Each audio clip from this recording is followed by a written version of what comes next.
दोस्तों नमस्कार, मेरा नाम सुभाष शुक्ला है और आप देखना शुरू कर चुके हैं इंग्लिश वाला। आज हम नरेशन पे एक नए टॉपिक के साथ आए हैं। हमने अभी तक बात किया प्रेजेंट। हमारी आर्मी प्रेजेंट होती है तो क्या होता है, हमारी आर्मी फ्यूचर होती है तो क्या होता है। आज हम बात करने वाले हैं यदि हमारी आर्मी पास्ट होगी तो क्या होगा। बिंदुवार तरीके से बताता हूँ। सबसे पहले आप जानते हैं असर्टिव की शुरुआत कर रहे हैं। आज असर्टिव में हम लोग पढ़ेंगे अब यदि हमारी आर्मी पास्ट होगी तो यदि हमारी आर्मी पास्ट होगी तो हम सबसे पहले क्या करेंगे, जो नोट है लिख लीजिए। अगर हमारी आर्मी क्या होगी, पास्ट होगी, तो हम जानते हैं कि अगर आया सैड और टू नहीं आया तो हम उसको सैड में ही उसको चेंज कर देंगे, ये याद रहे। लेकिन अगर आया सैड टू तो क्या हो जाएगा, तो हो जाएगा टोल्ड। ये विशेष याद रहे, पहला पॉइंट। दूसरा पॉइंट नोट कर लीजिए कि कामा के स्थान पे हम क्या करेंगे, दैट करेंगे। इनवर्टेड कामास कहते हैं इसको, ठीक है। तो फिर इसके कामा के स्थान क्या हो जाएगा, दैट हो जाएगा। और एक बड़ी बात कि जब हमारी आरबी जब पास्ट हो जाती है, क्या हो जाती है, पास्ट हो जाती है, मतलब सैड या सैड टू हो जाती है, तो अब आपके सारे टेंस चेंज हो जाएंगे, सारी वर्ब चेंज हो जाएंगी। एक हिसाब से कहा जाए टेंस या वर्ब लगभग में एक ही चीजें हैं, समझने का तरीका अलग अलग है, और सारे पार्ट्स ऑफ स्पीच भी आसानी से चेंज हो जाएंगे। आज काफी ठंडी है तो मैंने अच्छे से पहनने का प्रयास किया है, जाड़ा लग रहा है, तो इसके लिए अगर आप असहज हो तो सॉरी। तो उसके बाद तो मैंने आपको लिख के रखा है चेंज ऑफ टेंस। अगर आपको टेंस अच्छे से नहीं आता है तो विस्तार पूर्वक पूरा नोट कर लीजिए। डायरेक्ट स्पीच में ये रहेगा, इनडायरेक्ट में ये रहेगा। डायरेक्ट में आएगा अगर प्रेजेंट इंडेफिनिट तो करना है आपको पास्ट इंडेफिनिट। अगर डायरेक्ट में आया है प्रेजेंट कॉन्टिन्यूअस तो करना है पास्ट कॉन्टिन्यूअस में। अगर प्रेजेंट परफेक्ट आया है तो पास्ट परफेक्ट में चला जाएगा। अगर प्रेजेंट परफेक्ट कॉन्टिन्यूअस आया है तो पास्ट परफेक्ट कॉन्टिन्यूअस में चला जाएगा। और यदि आपका पास्ट इंडेफिनिट आया है तो हो जाएगा पास्ट परफेक्ट में। यदि आपका पास्ट कॉन्टिन्यूअस आया तो हो जाएगा पास्ट परफेक्ट कॉन्टिन्यूअस में। और दो आपका नहीं बदलता है, यदि आपका पास्ट परफेक्ट आए तो नहीं चेंज होगा और पास्ट परफेक्ट कॉन्टिन्यूअस आए तो भी चेंज नहीं होता है। ऐसा अनुभव के आधार पे और सिद्धांतों के आधार पे बताया गया है। इस तरह से ये दोनों चेंज नहीं होते। मैं चाहता हूं कि एक बार आप शॉर्ट स्क्रीन ले लें आसानी से, जिससे आप याद कर सकें। तो ये मैंने आपको इस वीडियो में बहुत छोटे से समय में आपको बताने का प्रयास किया है। इसका जो अगला टॉपिक है वो फिर से आप देखिए और आगे हम क्या बताते हैं देखिए। तो आप जानते हैं, मैंने आपसे कहा कि यदि आपको टेंस समझ में नहीं आ रहा है तो कोई बहुत दिक्कत नहीं, परेशान नहीं होना है। मैं आपको वर्ब के माध्यम से भी बताने का पूर्ण प्रयास करता हूँ। चेंज ऑफ वर्ब के अंतर्गत देख लीजिए, चीजें वही हैं। अगर आपसे कहा जाए कि डायरेक्ट स्पीच में ये सारी चीजें आएगी तो इनडायरेक्ट में आपको ऐसे बदलना है। डायरेक्ट में आएगा इज एमान तो हो जाएगा वाजवर। अगर आ जाए वाजवर तो हो जाएगा हैड बीन। अगर आ जाए हैज है तो हो जाएगा हैड। अगर आ जाए हैड टू तो हो जाएगा हैड टू। या आप आसानी से मैथमेटिकल फार्मूला लगाकर भी हैड टू स्क्वायर भी कर सकते हैं। कैन आए तो कुड हो जाएगा, मे आए तो माइट हो जाएगा, और याद है विल आए तो वुड हो जाएगा, शैल आए तो शुड हो जाएगा। शुड और वुड ये ज्यादा महत्वपूर्ण है, मैं बता दूं। यदि विल अगर चेंज हो रहा तो वुड होता है, और शैल हो अगर चेंज हो तो शुड होना चाहिए। लेकिन शैल चेंज होने पर भी शुड का प्रयोग हम ना करके वुड का प्रयोग ज्यादा करते हैं। इसकी ज्यादा मतलब इसके बारे में ज्यादा बताया गया है। That is very important for that. ये ज्यादा आई थिंक सुटेबल होता है, मैं कह सकता हूँ, ठीक है। और अगर आ जाए should would are to must तो इनमें से कोई भी परिवर्तन नहीं होगा। इसकी आपको परेशानी नहीं करनी है, इसको आपको चेंज नहीं करना है। इस तरह से आप जानते हैं, तो इस तरह से आप जानते हैं कि अगर आपको change of tense change of verb समझ में आ गया है तो जो सबसे महत्वपूर्ण टॉपिक वो है change of parts of speech. आप इसको आसानी से नोट डाउन कर लीजिए। मैं तो चाहूंगा कि सबसे पहले आप शॉर्ट स्क्रीन ले लीजिए। ले लिया? तो मैंने आपसे कहा क्या करना है, तो डायरेक्ट में आएगा दिस तो क्या कर देना है दैट। अगर आ जाए दिस तो क्या कर देना है दोस। अगर आए हियर तो क्या करना देयर। अगर आए हैज तो करना है फुल ध्यान। अगर आए नाउ तो हो जाएगा ध्यान। अगर आ जाए दस तो हो जाएगा सो। अगर आए एगो तो हो जाएगा बिफोर। अगर आ जाए टुडे तो हो जाएगा दैट डे। अगर आ जाए टू नाइट तो हो जाएगा दैट नाइट। अगर आ जाए टू नाइट में नहीं लिखा है, अगर आ जाए टू नाइट लिख दूं। अगर आ जाए टू नाइट तो हो जाएगा दैट, तो हो जाएगा दैट नाइट। अगर आ जाए टुमारो तो हो जाएगा द नेक्स्ट डे। याद है, अगर आ जाए टुमारो तो द नेक्स्ट डे, या कर सकते हैं द फॉलोइंग डे। और क्या कर सकते हैं द फॉलोइंग डे। अगर आ जाए यस्टरडे तो हो जाएगा द प्रीवियस डे, और आ जाए टू नाइट तो हो जाएगा दैट नाइट। इस तरह से मैं आपको बताने का पूरा प्रयास कर रहा हूँ। अगर आपने पूरा लिख लिया है अच्छे से तो पूरा याद कर लीजिएगा। याद करने के पश्चात में आपको आसानी से बनाने में सरलता हो जाएगी। मैं आपको कुछ एग्जाम्पल के माध्यम से बताने का पूर्ण प्रयास करता हूँ। तो पहले आपको मैं एग्जाम्पल बताने का प्रयास करता। तो इस तरह से मैंने आपसे बताने का प्रयास किया कि अगर आप वो सारी चीज जान गए तो अच्छी बात है। आते हैं एग्जाम्पल के माध्यम से समझने का पूरा प्रयास करते हैं।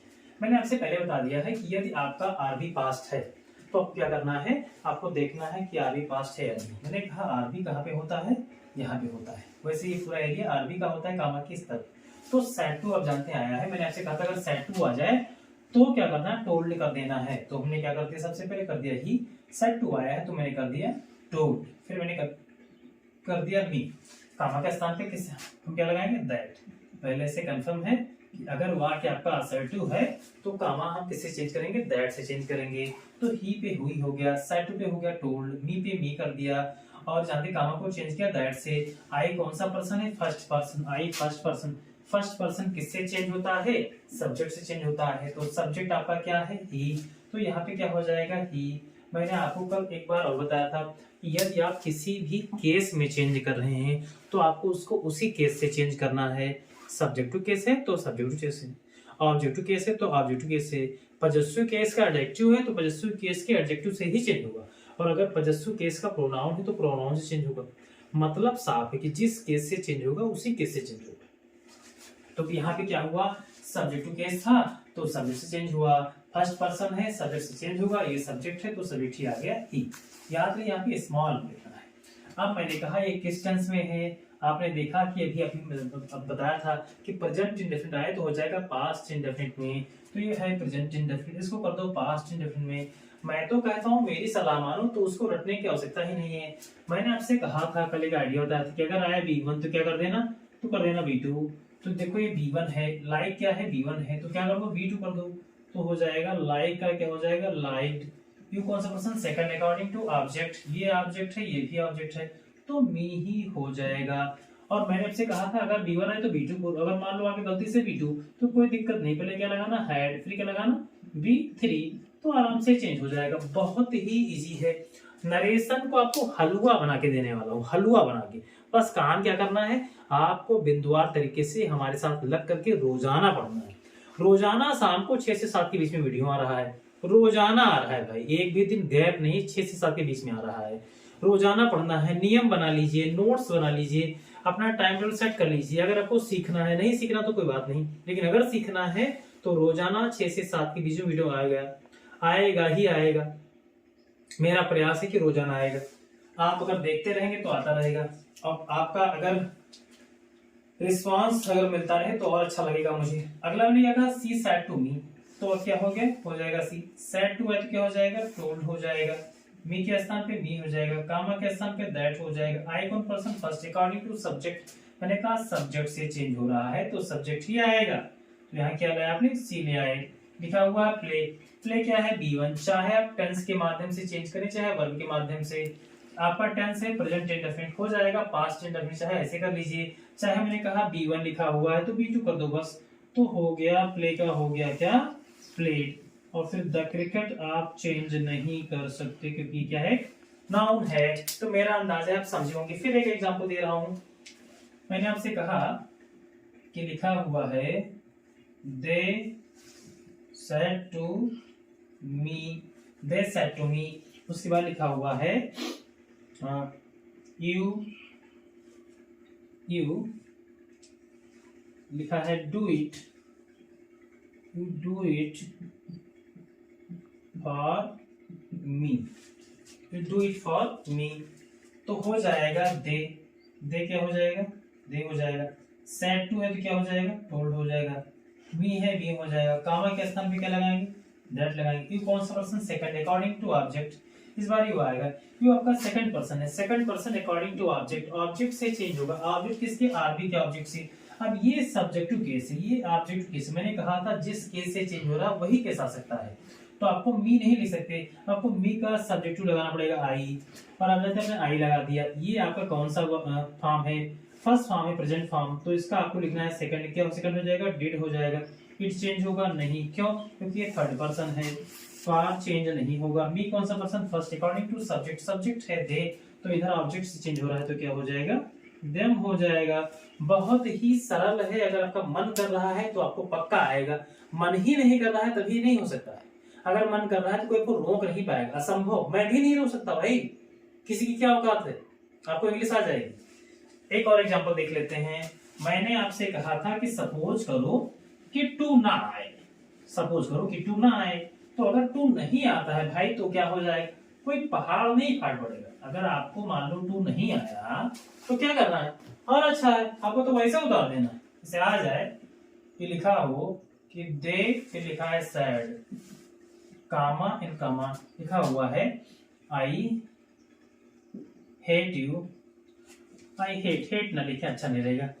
आई लिखा हुआ है आई किस यू, आई किस यू। एक वाक्य आपके सामने आ गया कि उन्होंने कहा कि मैंने आपका चुंबन लिया, तो आप जानते तो क्या हो जाएगा? हो जाएगा दे। अब यहाँ पे सैड आ गया, सैड टू नहीं आया। मैंने कहा जब टू ना आए तो वैसे ही लिख देते हैं, तो दे आए तो क्या हो जाएगा? सैड हो जाएगा, राइट। कामा के स्थान पे क्या आएगा? दैट आएगा। आई कौन सा person? First. According to object हो जाएगा, ऑब्जेक्ट आपका है, सॉरी सब्जेक्ट आपका है दे, तो क्या हो जाएगा? यहाँ पे हो जाएगा दे। ये आपका B1 है तो क्या कर देंगे? B2 लिख देंगे, क्या हो जाएगा? किस्ड हो जाएगा। ये कौन सा person? Second. According to object, object नहीं है। कल वाले वीडियो बताया थे कि अगर ऑब्जेक्ट ना हो तो मी या अस में से किसी एक को मान लेते हैं। लेकिन एक बात का याद है, अगर यहाँ पे फर्स्ट पर्सन है तो मी या अस आप नहीं मान सकते, तो आप दे या हिम या हर अकॉर्डिंग टू भाव के अनुसार आप चेंज कर सकते हैं। तो यहाँ पे दे है तो थर्ड पर्सन है, तो यहाँ पे मी या अस में से किसी को मान सकते हैं। तो मैंने माना मी, तो वहां मी माना तो यहाँ क्या हो जाएगा? मी हो जाएगा। शायद आप मेरी भावनाओं को समझे होंगे। मैंने आपको पूरा प्रयास किया बताने का, एक एक एग्जांपल सबका दे रहा हूं, जिससे आप आसानी से बात को समझ सकें। आप कहां से देख रहे हैं क्या बताते रहें। बाहर के भी काफी छात्र आ रहे हैं विदेशों से, तो बहुत अच्छा लग रहा है मुझे, और इसी से मेरा प्रोत्साहन बढ़ता है। यही मेरे लिए टॉनिक का काम करता है। आपका जो लाइक होता है, आपका जो शेयर होता है, आपकी जो एक आपका जो कमेंट आता है, उसी से मुझे एक बूस्टर मिलता है। तो मैं चाहूंगा कि आप ऐसे कमेंट करते रहें, बताते रहें अपने भाव मन के, जिससे मैं और अच्छे से आपको पढ़ा सकूं। हम कल एक नया वीडियो लेकर के आएंगे, तब तक के लिए मुझे दीजिए इजाजत। मैं आपका दोस्त सुभाष शुक्ला, आपका मित्र सुभाष शुक्ला, आपका अध्यापक भी सुभाष शुक्ला, मिलता हूं फिर आपसे। थैंक यू, जय हिंद।